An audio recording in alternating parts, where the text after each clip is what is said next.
Dubai air শোতে ভারতের গর্ব তেজাস ফাইটার জেট, কিন্তু মুহূর্তের মধ্যে আকাশ থেকে মাটিতে পতন, পাইলট শহীদ। প্রশ্ন উঠছে, এটা কি প্রযুক্তির ব্যর্থতা নাকি ঝুঁকিপূর্ণ ম্যানুভারের ফল? দুবাই এয়ার শো বিশ্বের অন্যতম বড় এয়ার শো। ১১৫টি দেশ, হাজারো কোম্পানি অংশ নিচ্ছে।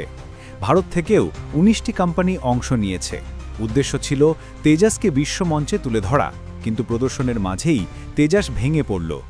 দুবাই মিডিয়া অফিস জানালো, ভারতীয় তেজাস ফাইটার জেট ক্র্যাশ করেছে, পাইলট প্রাণ হারিয়েছেন। জরুরি দল দ্রুত পৌঁছালেও জীবন রক্ষা সম্ভব হয়নি। দুর্ঘটনার পর পাকিস্তানি সাংবাদিক ও সোশ্যাল মিডিয়া অ্যাকাউন্ট থেকে উপহাস শুরু হয়। মন্তব্য করা হয়, ভারতীয় এয়ারফোর্সকে পাকিস্তানি কনসালটেন্ট নিতে হবে। কিন্তু বিশ্লেষণ বলছে, ফাইটার জেটের দুর্ঘটনা কোনো দেশের জন্যই অস্বাভাবিক নয়। ২০২৪ সালে পাকিস্তানের JF-17 থান্ডার ক্র্যাশ হয়েছিল। তারা খবর চাপা দিয়েছিল। পরে ব্রিটিশ কোম্পানি মার্টিন বেকার টুইট করে বিষয়টি প্রকাশ করে। পাকিস্তানের F-16ও ক্র্যাশ করেছে তাদের জাতীয় দিবসের রিহার্সালে। যুক্তরাষ্ট্রের F-35ও আলাস্কায় ক্র্যাশ করেছে। অর্থাৎ দুর্ঘটনা ঝুঁকিপূর্ণ ম্যানুভারের অংশ। ভারত অন্তত স্বচ্ছভাবে তথ্য প্রকাশ করে।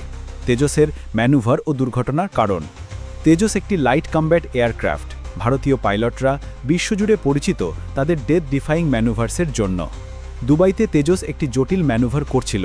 প্রথমে জেট উল্টে যায়, তারপর নিচে নেমে আবার ওপরে ওঠার কথা ছিল, কিন্তু নেগেটিভ জি ফোর্সের প্রভাবের কারণে জেট ওপরে উঠতে পারেনি। ফলাফল সরাসরি মাটিতে পতন। পাইলট ইজেক্ট করতে পারেননি, কারণ মুহূর্তের মধ্যে দুর্ঘটনা ঘটে যায়। তেজসের সামগ্রিক নিরাপত্তা রেকর্ড ভালো।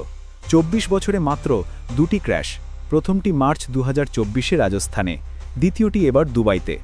তুলনায় পাকিস্তানের JF-17 থান্ডার অন্তত ৫ বার ক্র্যাশ করেছে: ২০১১, ২০১৬, ২০২০, ২০২১, ২০২৪। অর্থাৎ তেজসের রেকর্ড এখনও শক্তিশালী। এই দুর্ঘটনা একটি ব্যতিক্রম। সবচেয়ে দুঃখজনক বিষয়, পাইলটের মৃত্যু। একজন ফাইটার পাইলট দেশের জন্য প্রতিদিন জীবন ঝুঁকিতে রাখেন। তবুও পাকিস্তানি সাংবাদিকদের হাসাহাসি মানবিকতার অভাবকে প্রকাশ করে।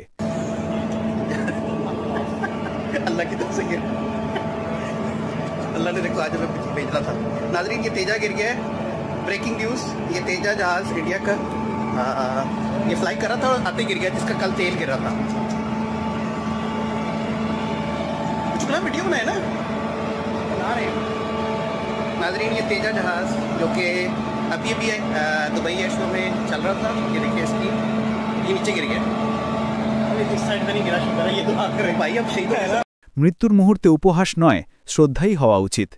প্রশ্ন উঠছে, এই দুর্ঘটনা কি ভারতের প্রতিরক্ষা রপ্তানিতে প্রভাব ফেলবে? বিশ্লেষণ বলছে না।